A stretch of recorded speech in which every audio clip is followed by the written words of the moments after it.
I think for me it's how you get people to take a shift in their thinking. How do you get them to change what they understand of something?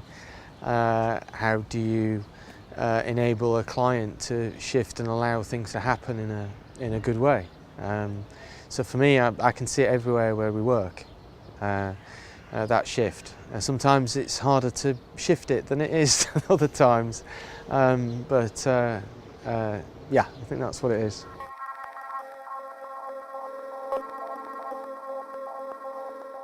I think all of these things, it's kind of like it's quite easy to predict where things will go. I think it's maybe that's claiming too much, but we had a mobile phone device in your pocket back in 2004 in the original idea.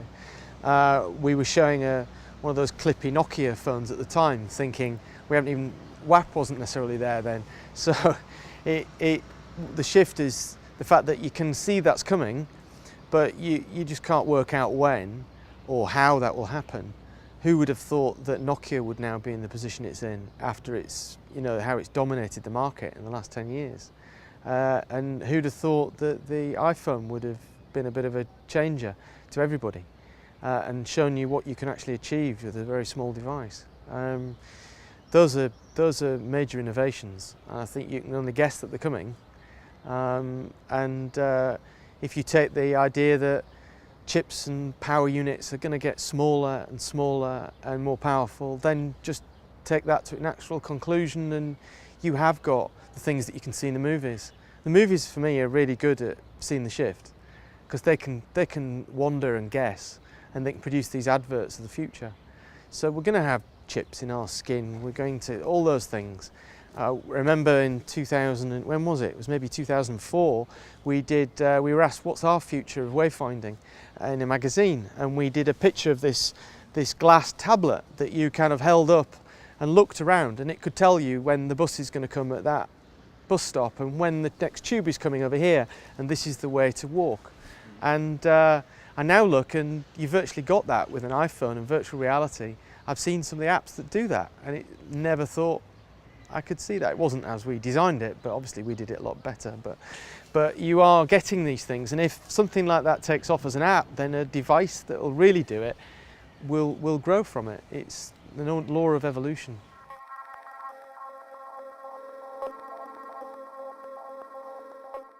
I could be, to gaze into like I said, you can see that anything that's digital is going to allow things to happen easier. You've got to look back to people 1.0 and what do people want? And they crave relationships, they crave social structures, they crave experiences, and they crave doing things together to build bonds.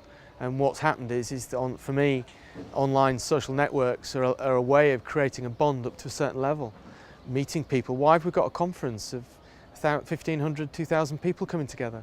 Because people actually were built to actually want to be with each other physically, and that's an important part of what we are as human beings. So I don't see some of those films which are a bit frightening, where people just sit in dark rooms and they live out their life in virtual reality. I kind of think that's a nice fantasy to know that isn't actually where it's going to go, because that means that humans are changing, and I think we're changing very slowly.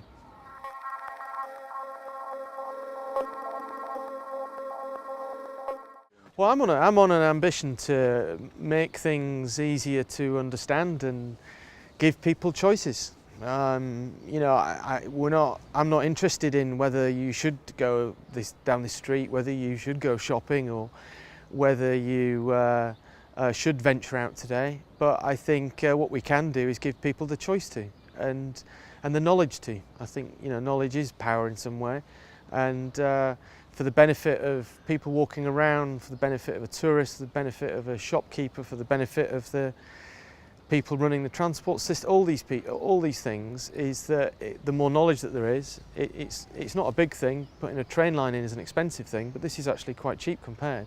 But if you can help people better use those amenities, those spaces, these networks, then that's all the better.